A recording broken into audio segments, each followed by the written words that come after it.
Y'all, Wendy got some new boobs. Ashley is pregnant with paycheck. Baby number 2. And Gizelle and Karen restart an old feud. I got my notes. I hope y'all got yours. Let's get on into it.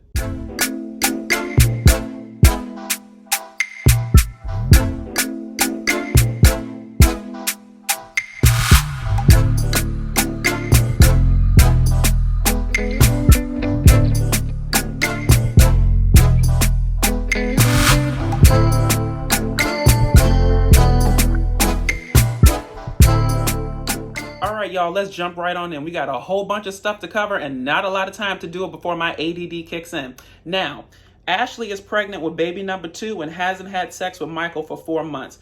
Now, when I first saw this, I instantly was like, she needs to take care of her man. She needs to be doing her wifely duties. And then I had to stop myself because I had to realize that this was not a conventional marriage, okay?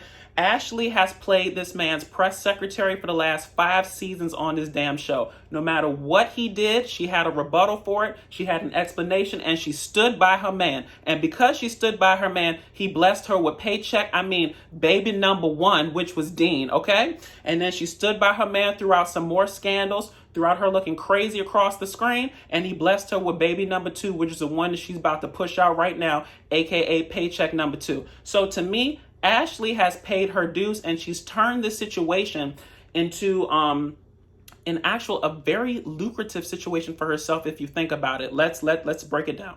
So Ashley got baby number 1, which is a paycheck number 1, baby number 2, which is paycheck number 2. If y'all recall from prior seasons, that prenup that she signed only had like a timeline of 5 years on it. And I think we've already extended that at that point, right? So now she got alimony on top of that. So to me, Ashley is kind of in the power position in this relationship, if you think about it, versus where she started. And I think it's really a tenet of,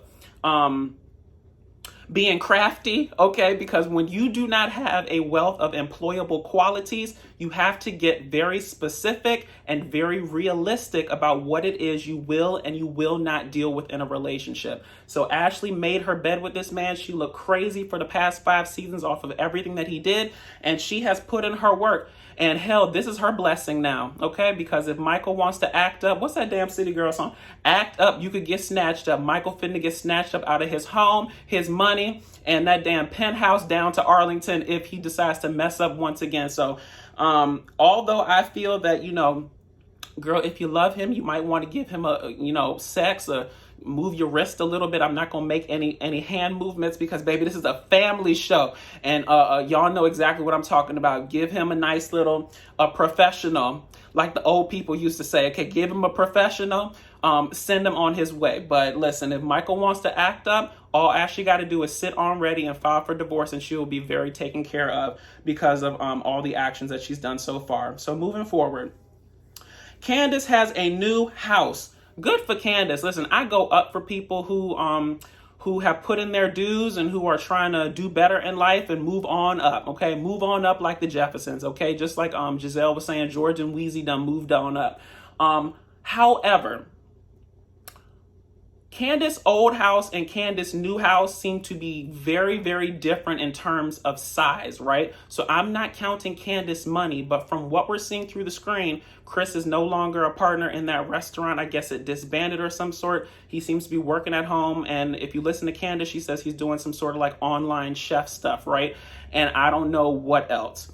Candace income seems to be from these Potomac checks, and I think she has a hairline, and I can't remember the name. Drop down in the comments if y'all know what Candace's hairline is, but I hope that, it's doing enough to pay the bill. So like I said, I'm not trying to count anybody's money, but if any of these housewife shows are any indication, keep up with your budget and stop trying to keep up with the Joneses. That being said, it's a wonderful house. Now, in my opinion, Candace told Dorothy to click her heels 3 times and head her ass back down to Atlanta, baby. Because she said, you ain't got nothing to do with this one. She sold that house at the harbor and she said, I'm moving on up and it's just going to be me and my husband's name on this house. So good for Candace. Get your mom out your business. Even though quiet as is kept, to me, I never had a problem with the storyline of Candace and her mom paying for the stuff.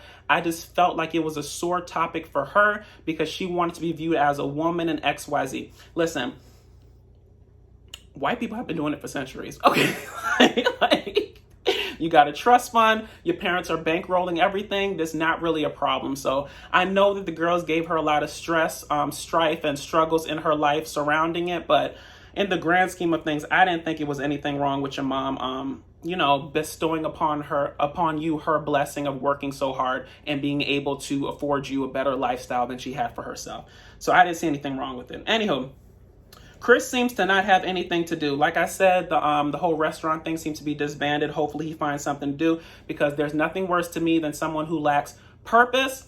And then that it starts to turn into resentment, and they resent you because you're out here and you're getting it and you're moving your life forward, and they seem to be a little bit stagnated. So just watch it. It looks like from the way this season is being structured, that might be a storyline in terms of Chris not having anything to do. And if you watch the previews, apparently he starts to manage Candace.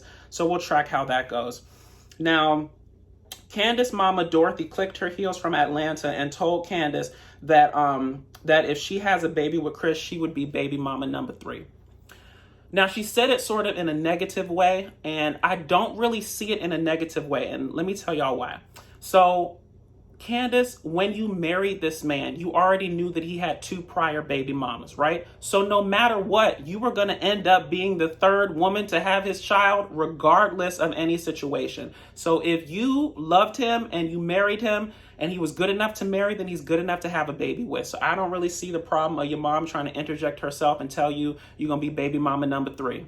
And if you think about it, the longer you stay married to him, you're not baby mama number 3. You're the wife who happens to have his children. Now, if you get divorced from him, then you're going to be baby mama number 3. You can call that over yourself and deal with those issues after that fact. But for right now, girl, get a man a baby, and you'll be, I don't know if he married the other 2, but you'll only be baby number 3 if you leave him.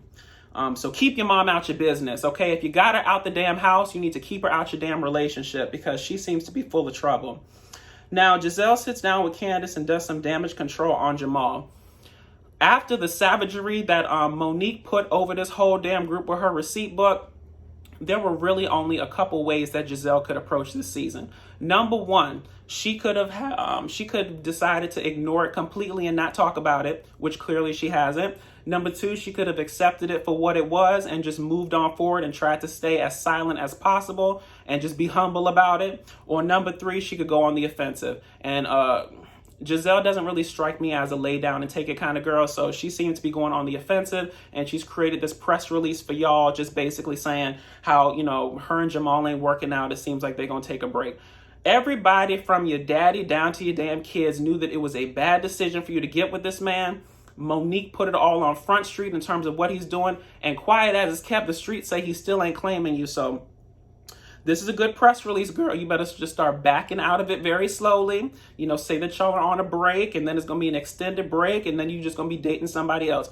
Do better with your man selection this time. Moving forward. Robyn is building a house, thinking about a kid, but still not married.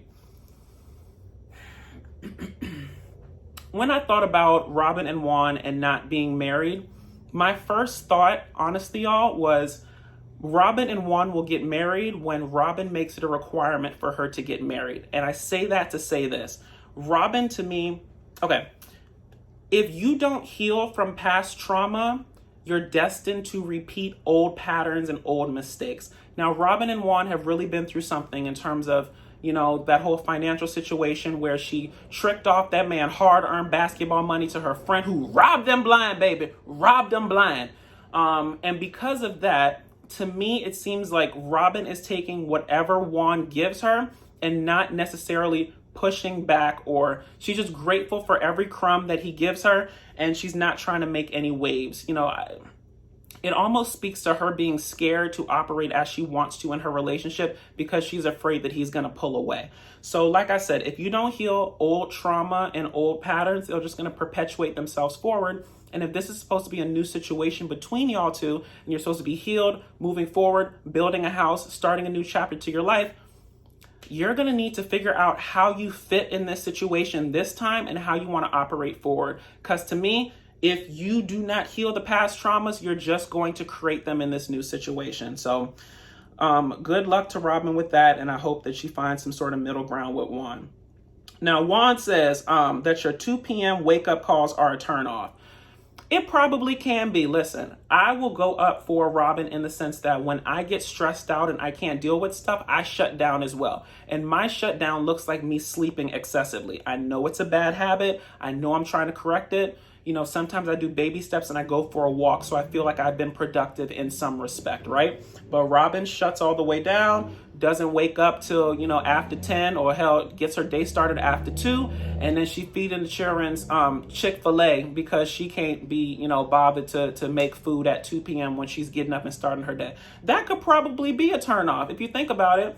If Juan has reservations in terms of how their relationship is or how it will be going forward, this is not really helping matters. That, you know, there's a pattern of you waking up late, starting your day late, not really being on top of the household stuff.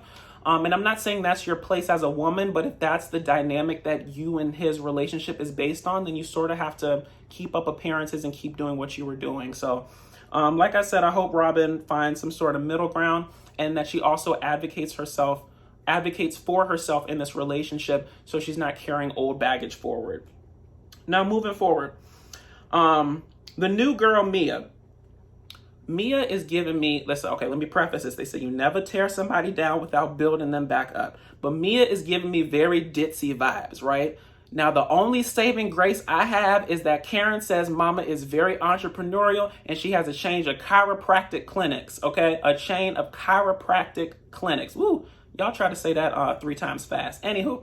But when Mama didn't know what the damn age difference was between her and her 68-year-old husband, it gave me pause. It gave me very Phaedra, you know, the early seasons of Atlanta, where she couldn't remember when she got pregnant and when the damn baby was due. So usually people try to make the age difference smaller. She actually made it larger because she couldn't count, right? So instead of it being 38 years, it was actually 32. So listen, apparently to be entrepreneurial and be a boss, you don't have to be able to do simple arithmetic and do 1 + 1, but we're going to give her a pass because she's only just come across our screen.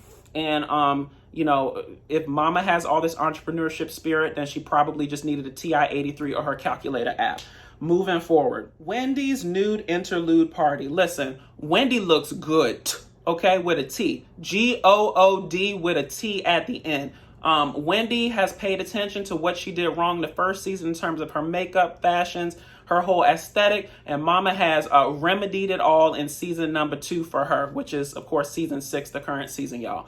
Now, I don't have any problems with plastic surgery. My take on it is if it makes you happy, you have the money to do it, and you're doing it for the right reasons, why the hell not? Okay, what is the purpose of being a tree monster if you don't need to be? And I'm not saying Wendy was a tree monster. I'm just saying in general, if you could be a 10, why would you settle to be a 7? Okay, like that's all I'm saying in the damn situation. Now, moving forward, she debuts her new boobs and tweaks. Now, the problem that I have with Wendy is that you can't develop a whole damn event to talk about the stuff you got done and only center on the stuff you want to talk about. I don't do half truths, okay? Either tell the full truth or don't tell the damn truth at all. I got my boobs done, but the rest of it is tweaks.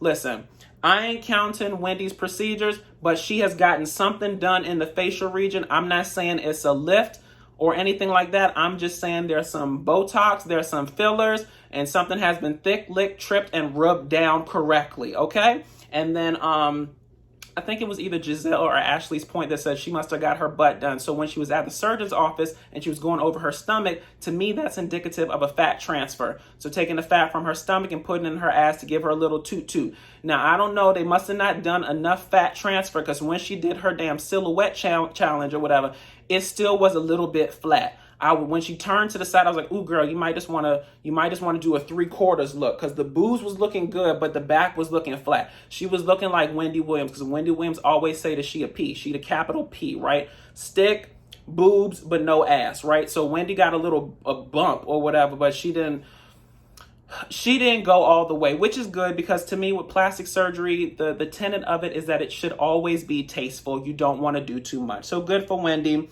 Be a little bit more open about the other stuff that you got done, because you got to own it. If you're going to do it, you might as well own it. Now, moving on to somebody who owned it too much. Baby, Mia may not know how many years is between her and her damn 68-year-old husband's age, but mama ain't got no problem launching off with all the damn surgeries that she done got done, okay? When she 1, 2, 3, 4, 5, 6, 7, rapid succession, okay? I think that there's a lesson in that. I'm going up for it. Like, I just told Wendy that you need to be a bit more open with what you do. Mia was like, I'm putting it all on Front Street. This is all the stuff that I got done. And I think she looks good too. Now, Wendy gave her a little bit of shade saying that she looks like she got a lot of stuff done. And I would agree with that to a certain extent. I would say maybe, Mia, you should stop or maybe deflate some of the fillers just a little bit, because there's a point when you do too many fillers and you start to look puffy, okay? So I don't want you to start looking puffy. You look good right now. Just deflate it a little bit and move forward from there. But the other thing I wanted to talk about, y'all, is that apparently she said that she got her Miss Cleo done. Now, Miss Cleo, I want y'all to take the first 2 letters of Cleo, right, and add the rest to it, okay? And apparently she got that worked on. Now, I am not a plastic surgeon. I'd have to dig up my old biology book in terms of exactly why that area would need to be revised. But suffice it to say, by looking at the other women, her Miss Cleo is an area that doesn't always get rejuvenated. Like, every single time I've heard about, women's nether regions being rejuvenated, it's always some sort of like vagine rejuvenation or, taking it back to what it was, right? But apparently your Miss Cleo is supposed to stay the same your whole life. So y'all drop down in the comments and let me know if, Miss Cleo rejuvenations are a thing that people do, or if Mia just been out in these streets being a hoe before she got to her 68-year-old man, dropping it low and spreading it wide. And then this thing needs to go back into remission and get fixed and be, presented for the gods. So y'all drop down in the comments and let me know. But once again, I go up for Mia and her openness surrounding her surgery. Now, into a big topic in this episode, and this will be our last point. So Gizelle versus Karen. To me, Gizelle's attack on Karen is really a delayed reaction to her getting demolished at the reunion. If you looked at it, Monique and Karen were pretty much like Jordan and Scottie Pippen when it came to demolishing Gizelle, right? And Karen seemed to take delight in Gizelle's misfortune. I don't think that Karen owes Gizelle an apology for anything. As many times as Gizelle has Tootsie rolled across our screen and made fun of everybody's struggles, strife, and issues in their life, from the free tax reform t-shirts to the Uncle Ben stuff, like, Gizelle, turnabout is a fair game, okay? And in the words of Funky Dineva, you either get it on the front end or the back end. And listen, you ain't getting on the front end. So last season was you getting on the back end plus interest, okay? That savagery, I don't think we're ever going to see anything replicated like that going forward in Housewives history. We'll see. Maybe they'll invite Monique back. I don't know. But Gizelle basically says that she has information that she's going to start displaying on Karen surrounding Karen being drunk, cheating, and broke. The problem that I have with Gizelle, and the problem that I have with people who say things sometimes without the right receipts, is don't threaten me with things, right? Either tell me the full story or don't say anything at all. But this whole like prelude to a kiss where you're saying, I'm gonna put out these details, one by one, I'm gonna disperse them out and stuff. No, if you have something to say and you have the right receipts, give it to me all now. What the hell is the point of waiting, right? Like, let's get it out on Front Street, unless this is Gizelle's storyline this entire season of sprinkling out details on Karen's life and going through it. So let's talk about the 3 of them, and then I'm gonna let y'all go. So Gizelle says she got information on Karen being drunk. Now, from my estimation, we talked about Karen being drunk last season when Mama stopped drinking because she didn't want to say things to y'all that y'all could use against her at a later date, right? So we've already solved that. So unless you got new information from there, I don't want to hear it, Gizelle. I really don't. Unless it's new receipts, keep it moving. She says she has information on Karen cheating. From my estimation, didn't we talk about Karen's cheating rumors 3 damn seasons ago with Mr. Blue Eyes? So to me, that's done. Is she now cheating on Ray again after that whole sojourn last year of trying to get Ray to be in love with her? I doubt it. So come harder, Gizelle, with the cheating rumors. And furthermore, you might not want to talk about the cheating rumors too heavy, because you throw a stone and a boulder will come back at that ass, right? Because all Karen has to do is talk about, in the words of Monique, past the holy whore and his Moses staff that he's spreading across Atlanta. And that's all I'm going to say on that one. And now, in terms of Karen being broke, Karen and Ray stay on the precipice of brokenness throughout the seasons. Okay, that is no shade. Those are just facts, right? Now, let me clean this up. Karen say that her money and Ray's money are separate, right? So when Ray was going through his issue, Karen ain't had no money problems, if you believe Karen, right? Now, to Karen's credit, she has done a lot on the show just in terms of trying to create new brands and move forward with it. I think she has a wig line right now, Ladom fragrance and whatnot, and I guess her other social media ventures and whatnot. So I'm not calling broke over Karen unless you have information I don't know. And Gizelle, just like I said, don't throw stones because a boulder might come back at you, because last time I checked, Ladom is still in Bloomingdale's and Every Hue Beauty is gone everywhere. So I don't know if you have a leg to stand on in this respect. So I'll be curious to see the next episode if Gizelle actually has some receipts to back up some of the stuff she's talking about, or if she's just talking out her ass and trying to create a storyline. I don't know. Anywho, y'all, if y'all liked what I said, please feel free to like, comment, and subscribe. Follow me on YouTube, Instagram, Stereo, and Twitter at DadDamnDasher. And until next time, y'all, if you're going to compass somebody, make sure that you have the receipts on Front Street. I'll talk to y'all later. Bye.